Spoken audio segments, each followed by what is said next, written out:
विशेषज्ञ मान रहे हैं कि ट्रंप की नीतियों की वजह से भारत, चीन और रूस साथ आ रहे हैं, लेकिन ये तीनों देश एक साथ आ गए तब क्या होगा? आज अमेरिका के राष्ट्रपति ट्रंप और उनके सलाहकारों की टीम भी व्हाइट हाउस में बैठकर इस पर मंथन कर रही होगी। भारत के प्रधानमंत्री मोदी की चीन के राष्ट्रपति शी जिनपिंग और रूस के राष्ट्रपति व्लादिमीर पुतिन से होने वाली मुलाकात पर नजर रख रहे होंगे।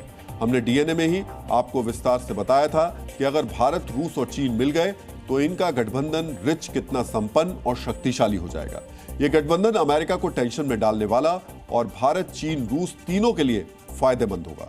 लेकिन आज हम आपके लिए इस बात का विश्लेषण करेंगे, इस गठबंधन का सबसे अधिक फायदा किस देश को मिलेगा? क्या इस गठबंधन से चीन अमेरिका को पीछे छोड़ सकता है, या फिर रूस अपना पुराना रुतबा हासिल कर सकता है, या फिर भारत विश्वगुरु बन सकता है? इस विश्लेषण में सबसे पहले आप तीनों देशों की ताकत और कमजोरियों को समझिए, फिर हम आपको इनके गठबंधन से मिलने वाले लाभ के बारे में विस्तार से बताएंगे। रूस ऊर्जा यानी तेल और गैस के मामले में आत्मनिर्भर है। रक्षा मामलों में भी उसे दुनिया में किसी की जरूरत नहीं है, लेकिन अमेरिकी प्रतिबंधों की वजह से उसकी हालत खराब है। चीन इस वक्त दुनिया का मैन्युफैक्चरिंग हब है। दुनिया के 60% रेयर अर्थ मेटल उसके पास है, जिसकी जरूरत सारी दुनिया को है, लेकिन अमेरिका उसकी जड़ें काटने में लगा रहता है। जबकि भारत दुनिया का उभरता हुआ मैन्युफैक्चरिंग हब है, सर्विस सेक्टर में आगे है, लेकिन ऊर्जा और रक्षा क्षेत्र में अभी भी दूसरे देशों पर निर्भर है और अमेरिकी टैरिफ भारत की मुश्किलें बढ़ा रहा है। ऐसे में इस गठबंधन का सबसे ज्यादा फायदा रूस को होगा और इसलिए कहा जा रहा है कि ट्रंप के टैरिफ ने रूस के राष्ट्रपति व्लादिमीर पुतिन की मनचाही मुराद पूरी कर दी है। वो हमेशा भारत और चीन को करीब लाना चाहते थे। आज आपको इस गठबंधन से रूस को होने वाले फायदे के बारे में भी जानना चाहिए। पश्चिमी प्रतिबंधों के बावजूद रूस भारत और चीन के जरिए $300 बिलियन यानी करीब 24 लाख करोड़ रुपए से ज्यादा का व्यापार लगातार जारी रख पाएगा।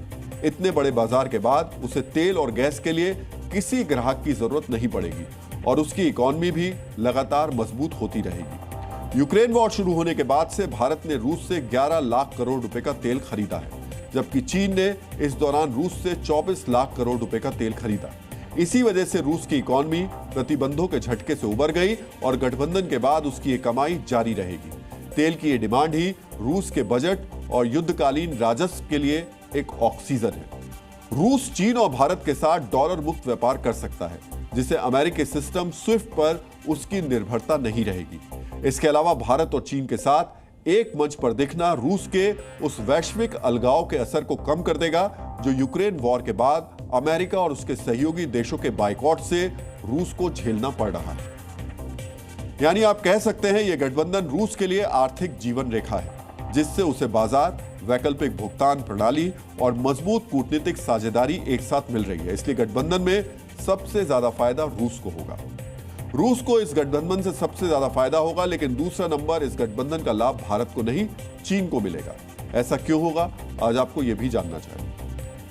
चीन की जीडीपी लगभग $19 ट्रिलियन है और दुनिया की मैन्युफैक्चरिंग सेक्टर में हिस्सेदारी 28 से 31% है। इस तरह चीन दुनिया की दूसरी बड़ी आर्थिक ताकत है। रूस और भारत का सहयोग उसे और मजबूत करेगा।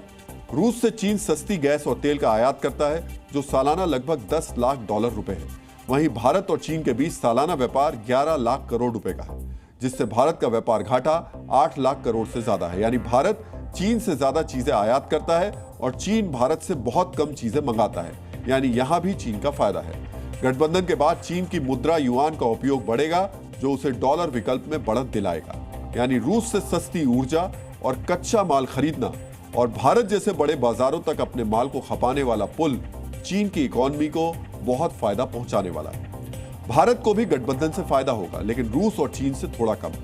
भारत के फायदों की बात करें तो भारत की जीडीपी $4.19 ट्रिलियन और जीडीपी ग्रोथ रेट 6.3% है।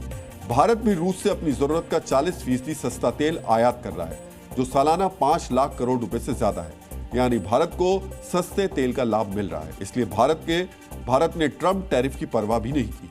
इसके अलावा भारत रूस से अपनी रक्षा जरूरतों की 60% खरीदारी भी करता है। आईटी, फार्मा और सेवाओं के क्षेत्र में भारत का निर्यात चीन और रूस दोनों बाजारों में बढ़ रहा है। यानी भारत को इस गठबंधन से ऊर्जा, सुरक्षा, आईटी, फार्मा निर्यात में बढ़त और रणनीतिक लचीलापन मिलता है। लेकिन चीन के साथ असंतुलित व्यापार और पश्चिमी देशों के साथ संबंधों पर असर इसकी सीमाएं भी तय करती हैं। यानी इस गठबंधन से चीन, रूस और भारत तीनों को फायदा होगा, लेकिन नुकसान अमेरिका को होगा। और यही वजह है अमेरिका में इसका ठीकरा ट्रंप के ऊपर फोड़ा जा रहा है। भारत के खिलाफ भारी भरकम टैरिफ लगाने के बाद राष्ट्रपति ट्रंप का अब अमेरिका में विरोध हो रहा है। अब विरोध करने वालों में अमेरिका के राष्ट्रीय सुरक्षा सलाहकार जैक सुलिवन का नाम भी जुड़ गया है। जैक सुलिवन ने कहा है कि ट्रंप की आर्थिक नीति अमेरिका को नुकसान पहुंचा रही है और भारत इसका सबसे बड़ा उदाहरण है। चीन की चुनौती को देखते हुए वॉशिंगटन नई दिल्ली के साथ अपनी साझेदारी को मजबूत करने पर काम कर रहा था, लेकिन ट्रंप के लगाए भारी टैरिफ ने संबंधों में तनाव पैदा किया और भारत को चीन के साथ बैठने के लिए मजबूर किया। अमेरिका के मित्र अब उसे विश्वसनीय साझेदार के बजाय एक बड़ा व्यवधानकारी मानते हैं, जबकि चीन ने वैश्विक लोकप्रियता हासिल कर ली। यानी अमेरिका की नीतियों की समझ रखने वाले अधिकारी मानते हैं ट्रंप की नीतियां अमेरिका के लिए खतरनाक हैं। लेकिन आज आपको अमेरिका में मौजूद भारतीय पत्रकारों की बात सुननी चाहिए, वो ट्रंप की नीतियों को किस तरह देख रहे हैं। अमेरिका जिस तरीके से भारत के साथ बर्ताव कर रहा है वो एक बुली का बर्ताव है, ना कि एक स्ट्रेटेजिक पार्टनर का बर्ताव है, जिसकी तरफ अमेरिका हमेशा इशारा कर रहा था कि वो भारत को अपने एक एलाई के रूप में देखता है। मैं ये कहूंगी कि जो 20 साल से बनाए गए रिश्ते थे उन पर एक बहुत बड़ा डेंट लगा है, विश्वसनीयता बहुत ज्यादा प्रभावित हुई है और भारत का वो ब्लॉक जो चाह रहा था कि भारत और अमेरिका नजदीक आए, भारत में कई लोग हैं जो इस फेवर में थे कि भारत और अमेरिका एक दूसरे के करीब आए, उन लोगों को बहुत ज्यादा निराशा हुई है। यानी जैसे जैसे भारत चीन और रूस के करीब जाएगा और अमेरिका से दूर होगा, अमेरिका में ट्रंप का विरोध करने वालों की संख्या भी बढ़ती जाएगी। जी न्यूज़।